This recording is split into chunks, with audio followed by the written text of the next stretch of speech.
கடந்த வாரங்களில் பேரிடர் பற்றி கேட்டிருந்தப்போ நீங்கள் ஏற்கனவே சொல்லியிருந்தீங்க 2 இடங்களில் காட்டுத்தீ ஏற்படும் அப்படின்னு சொல்லிட்டு. இப்போ நீங்கள் சொன்ன மாதிரியே செர்பியாவில் வந்து பயங்கரமான காட்டுத்தீ ஏற்பட்டிருக்கு. இன்னும் வேறு எங்கெங்கெல்லாம் எந்த மாதிரியான பேரிடர்கள் ஏற்பட வாய்ப்பு இருக்குது சார்?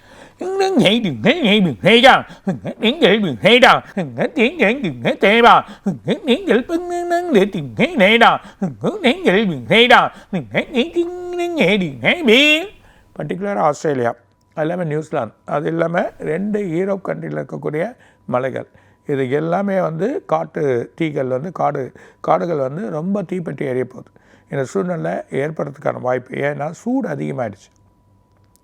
நீங்கள் பார்த்தீங்கன்னா சில கண்ட்ரியில் நிறைய பேர் இறக்கக்கூடிய சூழ்நிலை ஏற்பட்டிருக்கு. இப்போ நிறைய பேர் இறந்துட்டாங்க வேறு. என்னென்னா அந்த சூடு தாங்க முடியல. இந்த சூடு இன்னும் அதிகமாக போகுது. இந்த மாதமும் சரி, திரும்ப அடுத்த மாதம் ஸ்டார்டிங்கில் இன்னும் சூடு அதிகமாகிடும். ஸோ சூடு அதிகமாக இருக்கிறதுனால மக்கள் ரொம்ப கவனமாக இருக்கணும். ஸோ இந்த பிரச்சனைகள் அதிகமாக இருக்குது. நமக்கு உணவு வழிமுறைகள் கவனமாக இருக்கணும். இந்த உணவுகள் ரொம்ப பிரச்சனையை ஏற்படுத்த போகுது ஃப்யூச்சரில். நம்ம உணவுகளை பார்த்துக்கணும். எல்லாமே இந்த காட்டு தீனால் வயநாடு இல்லை கோத்தகிரி இல்லைனா வயநாட்டில் இருக்கக்கூடிய பக்கத்தில் இருக்கக்கூடிய பகுதிகள், கண்டிப்பாக வயநாட்டில் திரும்ப ஒரு பெரிய மலைச்சரிவு இருக்குது. ஸோ அந்த மலைச்சரிவு இருக்கிறது ரொம்ப கேர்ஃபுல்லாக இருங்க. இந்த மழை வர்றதுனால மக்கள் ரொம்ப டூர் அங்கே போகிறது, நிறைய விஷயங்கள் போகிறத கொஞ்சம் தவிர்க்கிறது நல்லது. இந்த மாதிரி ஏரியாக்கள் நிறைய வானிலை அறிக்கைகளை சில விஷயங்கள் சொல்கிறப்ப அந்த இடத்துக்கு போகாதீங்க. ஸோ அதனால் நிலையை கேட்டுக்கின்னு கவர்மெண்ட் என்ன சொல்கிறோ அதுக்கான வழிகள் போங்க. நானும் இந்த வழியை சொல்கிறேன். இந்த வழிகளையும் கேட்டுக்கின்னு சில வழிகள் பண்ணுவீங்க.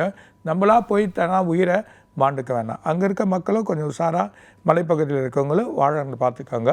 நிறைய இடத்துல பேரிடர்கள் ஏற்படுறதுக்கான வாய்ப்புகள் ரொம்ப அதிகமாக இருக்குன்றதை சொல்கிறாங்க.